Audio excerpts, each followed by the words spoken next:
اس وقت تک کسی کے گنہگار ہونے کا طعنہ نہ دو جب تک تمہیں یقین نہ ہو جائے کہ تمہارے اپنے گناہ بخشے جا چکے ہیں۔ سچ بولنے کا شوق ہے تو اپنے بارے میں بولیں، لوگوں کی زندگی عذاب مت بنائیں۔ زندگی نے سوالات بدل ڈالے، وقت نے حالات بدل ڈالے، میں تو آج بھی وہی ہوں جو کل تھا، بس لوگوں نے میرے لیے اپنے خیالات بدل ڈالے۔ ماں موت سے نہیں ڈرتی، اسے مرتے وقت یہ ڈر ہوتا ہے کہ اس دنیا میں اس کے بچوں کو اس جتنا پیار کوئی نہیں کرے گا۔ دو ہی ایسی چیزیں ہیں جس میں کسی کا خوش نہیں جاتا، ایک مسکراہٹ اور دوسری دعا، ہمیشہ بانٹتے رہیں۔ ایک بات پر ایمان رکھیں، جو انسان ہمارے حق میں بہتر نہ ہو، اللہ اس انسان کو ہم سے دور کر دیتا ہے۔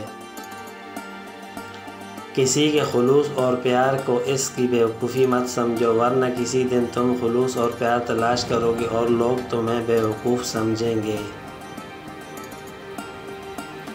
خاموش ہو جایا کریں اور سہ جایا کریں، جھک جایا کریں، مان لیا کریں، یہ عاجزی ہے جو اللہ کو بہت محبوب ہے۔ بندہ جب بااختیار ہوتے ہوئے خاموش ہو جاتا ہے تو اللہ کی نظر میں معتبر ہو جاتا ہے۔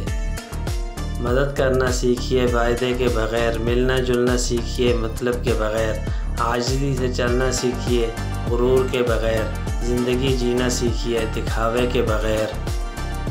اگر مرد روزانہ 3 سے 5 مرتبہ اپنی بیوی سے اظہار محبت کرے تو عورت کبھی بھی ڈپریشن کا شکار نہیں ہو سکتی۔ اپنی خوشی کے لیے کسی دوسرے کی خوشی خاک میں مت ملاؤ، تمہاری وہ خوشی بیکار ہے جس کے پیچھے کسی کے آنسو ہوں۔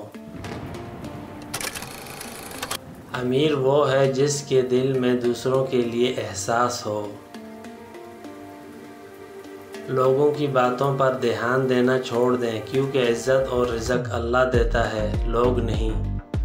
عورت خود ایک بہت بڑی طاقت ہے، اتنی بڑی کہ مرد پیدا کرتی ہے۔ اسلام جیسا کوئی دین نہیں، زمزم جیسا کوئی پانی نہیں، نماز جیسی کوئی عبادت نہیں، قرآن پاک جیسی کوئی کتاب نہیں، کلمہ جیسی کوئی دولت نہیں، محمد صلی اللہ علیہ وآلہ وسلم جیسی کوئی شخصیت نہیں۔ اگر قسمت میں آدھی روٹی ہے تو چھین کر پوری بھی کھا لو گے تو الٹی آ جائے گی۔ کبھی نصیب سے زیادہ ہضم نہیں ہوتا، پھر وہ چاہے روٹی ہو یا محبت۔